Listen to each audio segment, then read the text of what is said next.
Hey there, good morning, good Moxie morning. Okay, so yesterday I told you that I'm going to start doing this daily on my profile page and at 10 a.m. Central.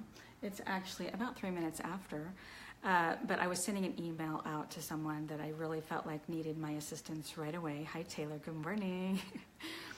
And I want to talk today about turning up the volume, because you've got to turn up the volume, and I don't mean turn up the volume on your laptop necessarily, but you've got to turn up the volume on a lot of things in your business or in your marketing. Let's just talk about marketing actually. So how do you turn up the volume? Well, I'm here to tell you that many people have told me that they are afraid when they first start out, especially online with marketing, that they are afraid to send out that first email, the second and the third. I tell them to turn up the volume on everything. So Grant Cardone says 10x everything. There's a lot to be said for that, and it works. Hi there. Hi Mark, good morning. Mark, you're one of my favorite people. I just thought I'd tell you that. Hi Phil. But you've got to start turning up the volume on everything. So how do you do that and work smart? Because I'm here to tell you, I get tired with cliches.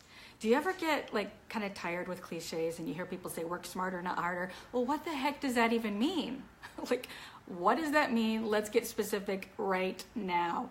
Because what someone might think is turning up the volume or working smarter. What one person thinks is working smarter really isn't. Okay, let's just be honest. And so I'm going to tell you exactly what to do. I'm going to say to turn up the volume. What does that mean? When I tell my clients to send out an email 2 to 3 times a week and they pull back, it's because they really don't understand yet. They're making it about themselves, and they really are afraid of rejection.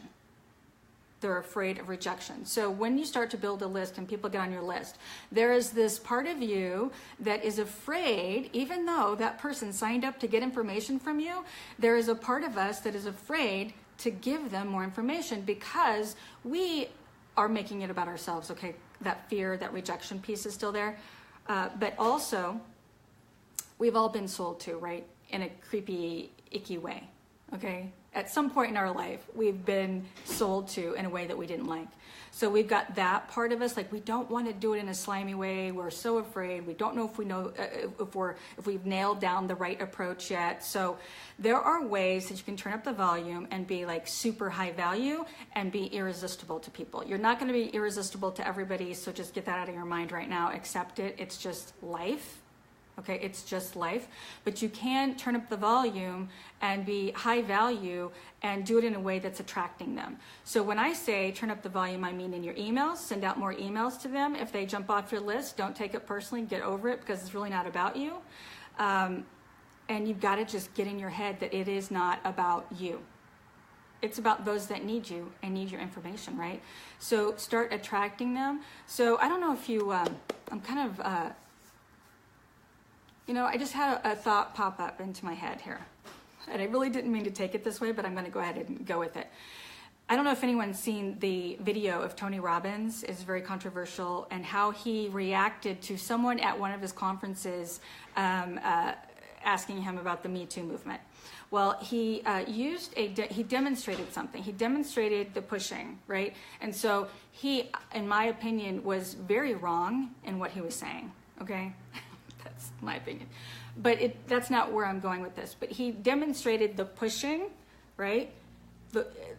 And I should probably reiterate that what I thought he was wrong, the demonstration made sense to me. It just did not apply to the topic that was being talked about, in my opinion. So instead of me going into a controversial place,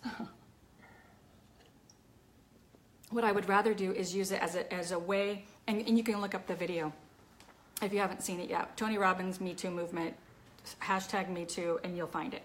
But he he demonstrated, and he's a big, massive man, pushing this woman, and he wasn't really pushing her, but he was demonstrating that pushing actually makes someone go back. So when you push your product when somebody's not ready, so that's not, in my opinion, that's not necessarily an offer, that's, you're pushing. And so what do people naturally do when you come at them full force? When they're not ready, they back up, right? They back up. So when I say turn up the volume, I'm not saying be pushy. I'm saying actually be irresistible in your content. Be so irresistible in your content, and not everybody is going to see it as irresistible, but be as irresistible as you can be and turn up the volume. That means do more. Doing more is actually working smarter. And here's the thing, pick something that you like and that you're good at. And I'm here to tell you, like I shared yesterday, marketing on camera is one of the most powerful ways. If you're not doing it, you're missing out big time. I know a couple of financial advisors that are struggling because they have not embraced the 21st century way of marketing. Okay, there are so many things that they can do to basically attract leads with the information that they have, and they're not sharing it, and for a lot of reasons. But it doesn't have to be difficult, hard, a struggle. So the content, if you're passionate about your content, it's fun to share it. I'm actually having fun right now sharing this with you because I love marketing that much, and I've had to grow to love it. It's not something that I was born loving, but it's something that I realize is crucial, right? We've all known this, but really give this a thought. We've all known that there are products out there that are not the best products, okay? But yet they do tend to come top of mind. For instance, okay, I'm just gonna throw this out there. Nike running shoes, I don't like them. I like New Balance. New Balance is the best. But Nike comes to mind, and for some reason, when I'm in a store, I'm drawn to the Nike because they've got so many, everybody knows Nike because of their branding, right? But for me, and I've heard this a lot with runners, the New Balance is really better for running. Okay, so we know that there is something that is better, or we know of a product that tends to be better than others, but for some reason, one particular brand gets the best or the most attention and is top of mind, right? Comes to top of mind. And I don't want to mention products right now necessarily, but we've all known that, right? And it's the same thing with your product and your service. There is something about you that is probably a lot better on many levels than somebody else that's killing it online, that's killing it. And the only reason that you are struggling and they're not is because you are not turning up the volume in a lot of different ways, with the consistency, with going deeper with their pain, understanding what their pain is. And so really think about that. Like, turn up the volume. In fact, turn up the volume to the point where you feel like you're doing it too much. When you feel like you're doing it too much, you're probably at the perfect amount of turning up the volume, okay? So you're gonna feel like that because it's something new. You're gonna feel like I'm sending out too many emails. I might be annoying. I'm actually annoying myself at this point, right? Because I mean, it's funny and laughable, but it's true. Like, if you are putting yourself out there a lot, it might actually feel like you're doing it too much. This is what people need. The people that, if you're doing it right and you're connecting with them and you're getting in front of the right audience, they need you to show up a lot. You're actually keeping them in the zone. I've been told that. I've been told that some of the things that I say keeps them in the zone, and they take steps they wouldn't have taken. Think about that. So they take steps they wouldn't have taken otherwise, and they get results they wouldn't have gotten because I showed up. Mel Robbins does a good job of turning up the volume, yes. So this is how you work smarter. Obviously, some people could perceive that as working harder. I don't. Here's why. Working harder is, hitting record, what is it actually, live? Hitting the live button on live stream is probably the hardest thing for people, right? Once you get over that and you get past that, maybe, I've got notes for the next 30 days. So once you get past that, it is so easy. It's so easy. So what do I mean by that? It's so easy for me to get on a live stream and talk for 10 to 20 minutes about something that I love. I know I'm helping people. I know that it's actually going to be out there. That's one of the most fascinating things about online and these live streams is that it's going to actually stay there. You can repurpose it. You can put it on your podcast. You can download it, put it on YouTube, and this is working smarter, right? So I'm doing one live stream. It's going to go out to my list. It's going to go on YouTube. It's going to go on my podcast. And I'm hitting all of these different areas because not everybody watches Facebook live streams. during the day. They might watch it later at night, right? They might actually not even watch live streams on Facebook, but they tend to open their emails. So you put that in your email. That's working smarter. Okay, so repurpose your content, right? Turn up the volume, repurpose your content, and get in front of them more and give them high value. If you have to ask them what they consider high value when you first build your list, and you have to ask them, what is it that you want to know from me? Hi, Kimberly. If you need to ask them, do you want to learn about short hair, long hair, and how to take care of hair? Kimberly is a stylist, for instance, so that's why I'm going there with this topic. But ask them, what's your favorite product? Send them a survey monkey. Prepare the survey, ask them questions, and then take those answers and move with it, and then turn up the volume on that. You might find, Kimberly, that let's say you built a list and it surprised you after you did a survey, it surprised you that 80% of the people had shorter hair. And yet you were talking to them about longer hair and wondering why they're getting off your list, right? So that's working smarter, talking to them, asking what they want. When you discover that 80% of your list wants to learn about long hair, or shorter hair or shorter styles, you're going to actually have an opportunity to do something with that, right? It might have been different than what you started in terms of topics, but you're going to actually be able to sell them products from your affiliate links that, products for short hair, products for curly hair, products for whatever. But you've got to know who you're talking to. That is a way to work smarter. Ask questions. Okay, there are ways to ask questions. If you're on this live stream, by the way, could you write hello and let me know that you're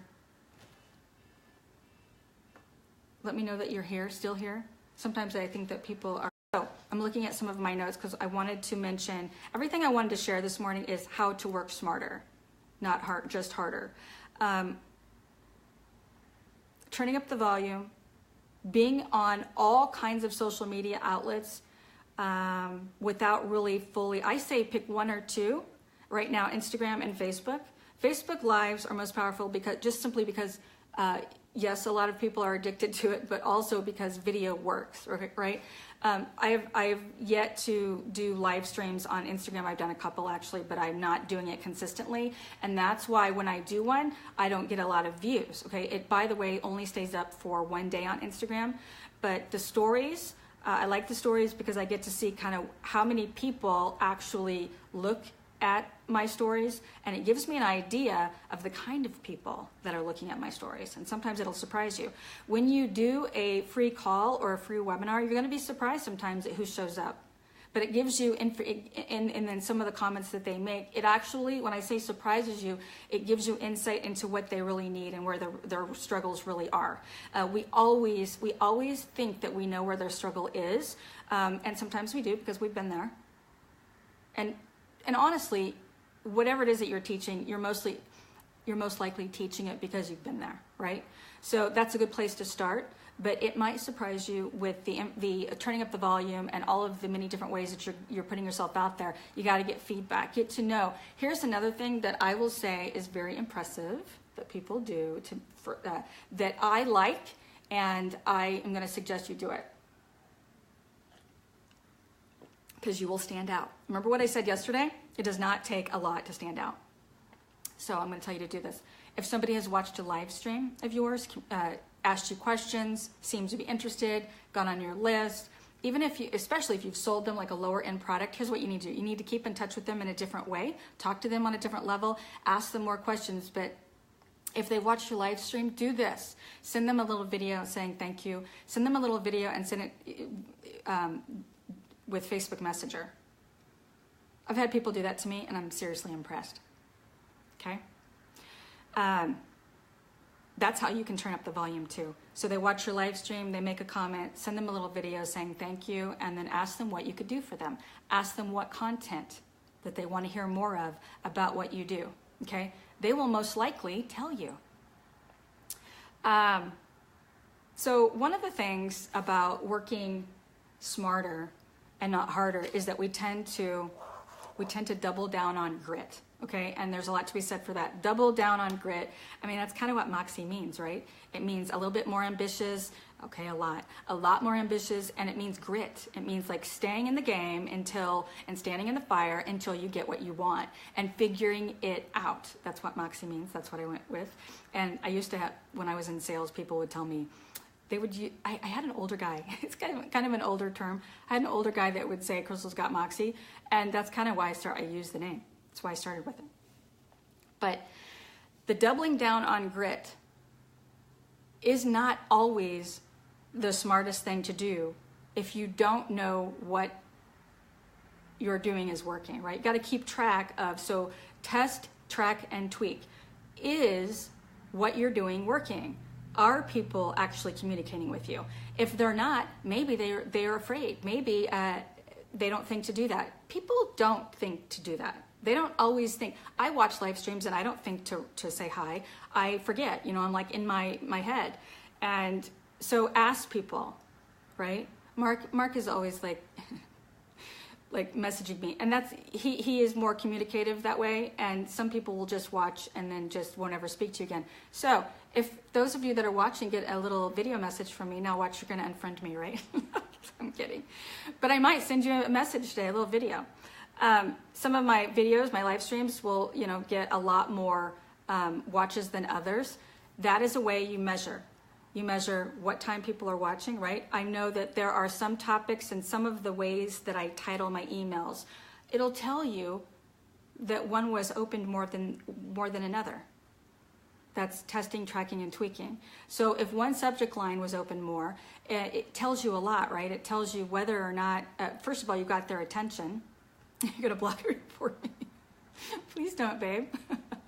I actually was, somebody reported a picture of mine because they said it was sexual because there's a little bit of cleavage in one of the pictures. I'll never forget that. It was kind of funny. And then Facebook, they sent me a message and then they checked it out and they didn't, whoever approved the picture was like, thank you, dude. Or maybe it was a woman. People are funny, but here's the thing. Okay, I lost my train of thought there, but okay, I was talking about doubling down on grit. I was talking about, test, track, and tweak. So when you test, track, and tweak, there are several ways you can do it. Look at the numbers, look at the connections. Numbers aren't everything, believe it or not. Numbers aren't everything. And I'm going to give you some insight on this, okay? I had a very small list. People will say, oh, you need this big, massive list. Well, okay, but I've had people tell me they have a massive list. They have a massive following on Facebook. I've just been shocked at some of the things people will tell me in a strategy session. I've gone to their Facebook business page, thousands and thousands, and they've made next to nothing. I'm glad they admit that to me because, that's when we can actually get some things done. But you don't need a huge following. You don't need a huge list. This term, be influential and how to be influential, sure, that's helpful. But are you really being influential by having thousands of followers but not connecting with them on a deeper level and getting them on the phone or so if you're selling high ticket, like my program, High Ticket Mastery, it requires a certain level of connection and it requires a certain level of service as well and a certain level of trust. So that requires a certain path that you take from cold lead to warm lead to prospect to, prospect and warm lead I guess would be the same thing, to actually doing business with you. So when you have, what is high ticket, I would say that varies as well in terms of opinion, but anywhere from 1,000, in my opinion, 1,000 is not high ticket, but anywhere from 1,000 to, I started out with a $6,000 product, $10,000, $20,000, $40,000 product. Keith is a realtor, so Keith sells, I would hope that you would want to be selling $1 million homes, right? Rather than, sometimes those are easier than selling the smaller homes. Okay, so I'm talking about working smarter, not harder today and how you do that. And even as a realtor, Keith, I'm just going to tell you right now that there are so many opportunities that I see out there that people aren't, or that realtors aren't taking. I honestly have been a little shocked. I know there are gals and guys out there teaching how to sell more in real estate, and I haven't really looked deep into what they're telling you to do. One gal's name comes to mind, Landano. She actually grabs my attention a lot in video. Can't think of her first name. Her last name is Landano. Okay, but one of the things you can do is to actually create a list of leads, create an opt-in, and start giving people not just information about how to buy a house or how to sell your house or how, or preparing your house for sale. Not just that, but giving them information about the upkeep of their house so that they actually stay on your list for a long time. Because you just, when you are building a list at all times and even sharing information about resources and so forth, you have created income streams, not just to sell the house, but you're creating opportunities for income streams. You can sell advertising within that email. You can actually, at some point, get sponsors. You can, so you're being seen as somebody that is not just trying to sell a house, but you are being seen as like super high value. So you can tell them how to take care of their wood floors. Okay, sometimes I don't know how to take care of my wood floor. I might actually stay on somebody's list that tells me even how to take care of my carpets because I have a dog. Ways to take care of my property, ways to take care of my lawn. If someone were to share really good quality information with me 2 to 3 times a week, I might not open every email if I'm not in the mood for it, but it's there, okay, for me to become more interested. And in doing that, you're staying, I'm talking to the realtors right now, you're staying top of mind. Top of mind. So who am I going to think of when I am ready to sell a house, when I am ready to refer someone? I'm going to think of Keith Leslie because I've been on his list and he shares all this valuable, wonderful information about how to, the upkeep of my home. Okay, so that's working smarter. And that's not a lot of effort. It's actually kind of fun. You would be shocked at how many referrals you will get by doing that. And also, you can ask for you. So the call to action within some of those emails can be, hey, would love to get a referral from you. I got a message the other day. Gotta be careful what I say. I got a message on Facebook the other day from a realtor here in town, and she wanted me to do her a favor. She does not ever she doesn't ever like my posts. I haven't talked to her for years. She's not friendly to me or whatever. But then all of a sudden now she wants a favor. So how do you think my reaction is going to be to that? I haven't talked to her for like 8 years. She's on my email. So what she did, it was very obvious, is she went through her list and then she sends out, hey, do me a favor. Am I going to put her on my priority list? Probably not. Like if she had been liking my posts, communicating with me, doing something to stay top of mind, I might put her on a priority list and do her this favor that she's asking. She also made the mistake, in my opinion, of saying, hey, I'm doing this and I need this. Do this for me, basically. Now, if she was a realtor, if she was a realtor and she engaged with me online, if she showed interest in me at all, right, I might be more open to, I'm more open to refer someone to Keith Leslie than her or do her a favor because Keith engages with me.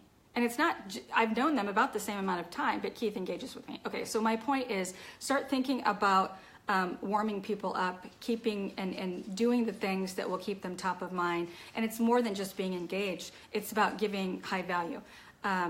So didn't mean to go off on a real estate tangent, but I am connected to a lot of realtors and I see some of the things that they're doing and not doing. And I see one in particular that does advertising on TV, and that is really expensive. I hope that's working for her. But when I see some of her posts, I think, she could do this so much better. So why aren't more realtors building a list of leads and getting to know that list? Like, it just requires an opt-in page. You can actually put it up with leadpages.net in minutes. And so what would you give them? Or why would they sign up? Start building that relationship way ahead of time and give them something that they can use, like 10 tips to, save. By the way, in marketing, I've said this before, in marketing, the number one, there are 10 different ways, or not ways, there are 10 things that cause people to take action. Okay, I said that in a very clumsy way, but there are 10 ways. Number one is to make more money. So if you can find within what you do for somebody, if you can find that and pull that from whatever it is that you do, how to make more money. The second most compelling action-taking would be, God, I'm sorry. I'm sorry that I'm not being clumsy with my words. But the second would be to save money. And third is to save time. So the top 3 out of the top 10 marketing, compelling, action taking, I mean, everybody wants those things is what I'm trying to say.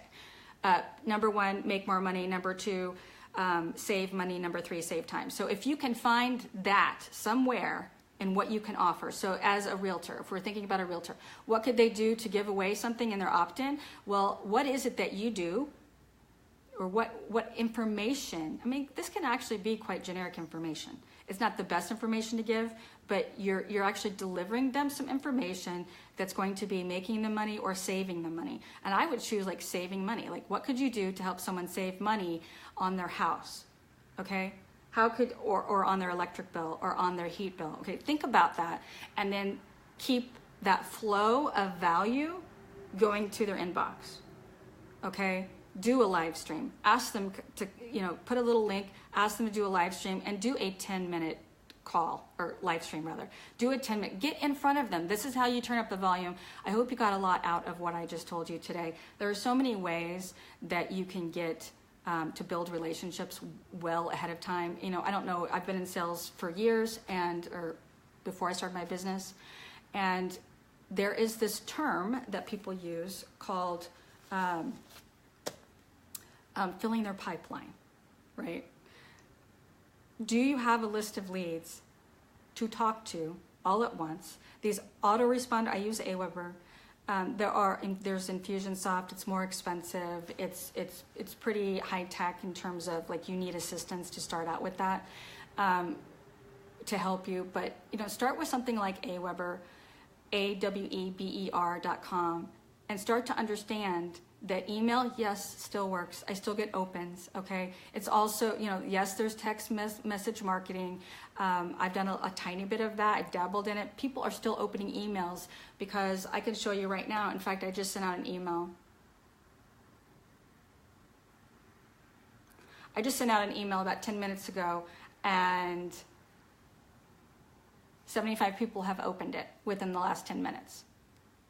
They're still opening emails. People are still communicating this way. So don't listen to that BS. And understand that this is one of the ways that you stay connected. So another way, I'm going to wrap this up. So what are some of the ways I said to work smarter, not harder? Turn up the volume and get in front of them in a lot of different ways. It doesn't have to be a lot harder, meaning you don't have to do 25 videos a day, but do one video and repurpose it. Even put it on your podcast. So podcast, I think there is video podcasting, but turn it into an audio and do your podcast, because people will listen to podcasts in their car, okay, and something that you need to really think about doing. So you're actually touching a lot of different people in terms of not necessarily what they do, but you're actually, people take in information in different ways, let's just be honest. You're touching a lot of those different ways with one video, right? With one live stream. And then of course, another way to work smarter is to put an opt-in page up and give them something. What could you give them? You can give them a video, a welcome video or some kind of video, not a welcome video. Doing a welcome video would be nice, but in that video, give them some pure content so that they can either make money, or save time, okay? I hope that helped. Have a great day. And what time is it? It's 10:30. Okay, so I'm about 30 minutes into it, and I'm going to try to respect people's time and do between 20 and 30 minutes. Tomorrow, I'm going to talk about how to never underestimate the power of a group, whether it be a mastermind or just a group, and that kind of support that you need. Too many people go for too long without the right kind of support, and they don't get anywhere because they're actually running on their own habits, their own mindset. They're not feeling compelled to take newer actions, all because we can't do it ourselves. We need that support, especially if you are surrounded by people that aren't supporting what you're doing, especially if you're an entrepreneur starting out. Okay, it's very important. I want to talk about that and how you can even start your own group, whether it be a Facebook Live or I haven't decided what I'm going to get into. There's so much I can say there. Thank you. Bye, Taylor. I don't know who else is on here. Bye-bye.